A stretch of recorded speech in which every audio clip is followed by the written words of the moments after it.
između tršćanih ritova, nalazi se naselje Belo Blato, koje predstavlja jedinstven konglomerat nacija, jezika i kulturu. U selu danas složno žive Slovaci, Mađari, Srbi, Rumuni, Bugari, Romi, dajući nam dobar primer kako kulturološke razlike ne moraju biti prepreka za uspeh i lep život, ako su u prvom planu ljubav, poštovanje, razumevanje i tolerancija. Baš kao u klubu žena Belo Blato. Ja sam Anuška Šimon, predsjednica udruženja iz Belog Blata. Udruženje već radi najmanje od 1941. godine. Znači, otkad je AFŽ, pa pri SOP savezu i tako dalje, a kao klub žena radi 20 godina pod registracijom. I klub žena ima osnovu da negujemo tradiciju Belog Blata i da sačuvamo multinacionalnu sredinu, a isto tako i sve narodnosti da se slažemo, da ujedinimo i da sačuvamo naše selo. Što je sada jako teško, jer sela se prazne. Ovih zadnjih godina je vrlo teško, mladi nam odlaze, a nekako da sačuvamo, da ipak da znamo odakle smo, makar gde da idemo, a da znamo odakle smo. Devojke, vi ste podmladak kluba žena Belo Blato. Molim vas, predstavite nam se. Ja sam Ksenija Tot i nosim mađarsku nošnju. U klubu sam od decembra i jako mi se sviđa ovdje. Ja sam Ivana, imam mađarsku nošnju. Ovde učimo u klubu žena svašta, neke zanate i tako dalje, ručne radove i naučimo svašta. Ja sam Tereza Superov, nosim bugarsku narodnu nošnju i u klubu žena sam otprilike godinu dana. Kakva si iskustva stekla u ovom klubu? Pa učestvovali smo na dosta manifestacija, pomagali smo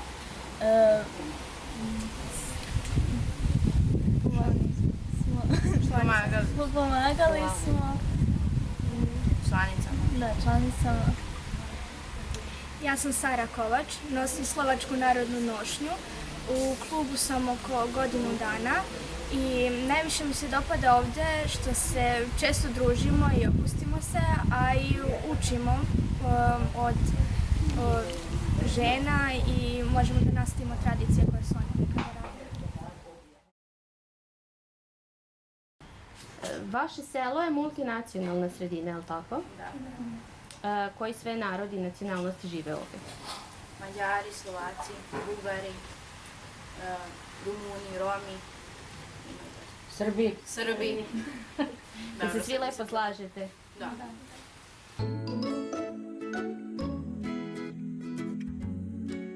Na koji način se predstavljate na tim manifestacijama na kojima učestvujete? Na svim manifestacijama predstavljamo sve nacionalnosti, znači Mađari, Slovaci, Bugari i Srbi. Nastupamo sa starijim vrsta kolača, a isto tako imamo i brendovane kolače koje smo brendovali prema Mađarskoj državi, koji su nam brendovali štrudle, šamrone, pa sitne kolače, pa bilo je tu razne vrste koje smo odradili. Mi bi jako volilo da je brendovano i u našoj zemlji. Ja sam Marija Hanjik. Sad ću da vam ispričam kako je to biti žena na selu. Na selu je jako teško jer ima jako puno posla. Ako imate baštu veliku, vi ste navikli da imate sve u bašti. Ja iz mog detinjstva, kako sam naučila od mojih roditelja. I dan danas imam veliku baštu i sve sadim i sejem da ne kupujem, da imam lično svoj proizvod. Ono što je višak, ono prodam. Ali verujte, jako je teško na selu. Nemamo puno vremena za izlaske, pošto imamo oko kuće, oko bašte. Marija, gde se mi sada nalazimo i čime se vi ovde bavite? Nalazite se kod Marije Hanjik. Ovo je etno kuća, tipicke pravi slovačka etno kuća. Ovo sam odradila radi očuvavanja slovačke tradicije, da se ne zaboravi. Ja se bavim lično, kao što vidite, vezom. Vezem na crnom platnu, oslikavam slike na crnom platnu. Najviše volim da vezem cveće i paunove, papagaje, labud, može se vidjeti. To mi je to mi je inspiracija oko toga. Vrednuju ovo što vi radite? Pa, znate, ima koji vrednuju, jer imam više tako mladih posjetilaca kad dođu u selo u Belo Blato, pa onda me traži do Hanjik Mariju da vide slovački etno i posle pitaju oni mene, da ja im objašnjavam, evo vidite, možete vi sebi iskreirati bluzu jednu, sad evo par puta ste je imali, sad ne dopada vam se, ajde uslikajte jedan lepi cvet, izvezite, bluza nova, pitajte vas gde ste kupili. No, to je tako, ima dosta koji vole, ali ima koji ne interesuje, tako da ima tu raznih, da. Pričali ste nam o vašem najbližem okruženju. Vi imate unuku koja ima ideju šta će uraditi s vašim radovima. Da, ja imam unuku, pošto sam ja ove što vezem kao slike, ja sam krenula to i da prodajem, jedno 3-4 komada sam i prodala, onda unuka je to stopirala, kaže nemoj baba više, ostavi ti to, radi i dalje, ali ostavi ti to meni, kaže, to će meni, kaže, okrašavati moj hodnik, kaže, jednom kad tebe ne bude bilo. Tako da, eto sad. Ali ako bi neko poručio sad, ako bi neko poručio, hoću sliku, sad vidi nešto, hoću malu, hoću pauna ili nešto, ili ovako manju sliku kao, hoću nešto, ajde, da li bi mi izvezli, odradit ću što da nema problema. Tako. Još za sad, dok vidim. Imam ja svoje godine, ali hvala Bogu još me služi zdravlje i vidi. Vi imate ideju da vaše udruženje bude samoodrživo, odnosno da može samo da se finansira od svojih projekata. Šta konkretno očekujete od projekta Jaka žena, snažno selo?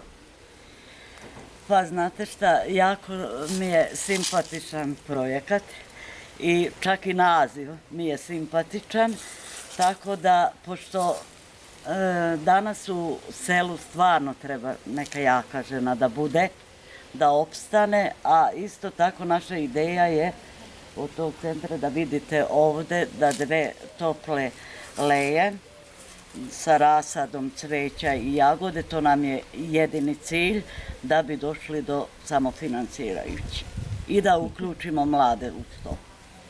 Šta mislite, šta ćete postići time kad uključite mlade u rad vašeg udruženja? Da ćemo, mi, pošto deca još idu u školu, mi njih podržavamo, znači edukacije su sve obavili i pomoći će nam preko marketinga.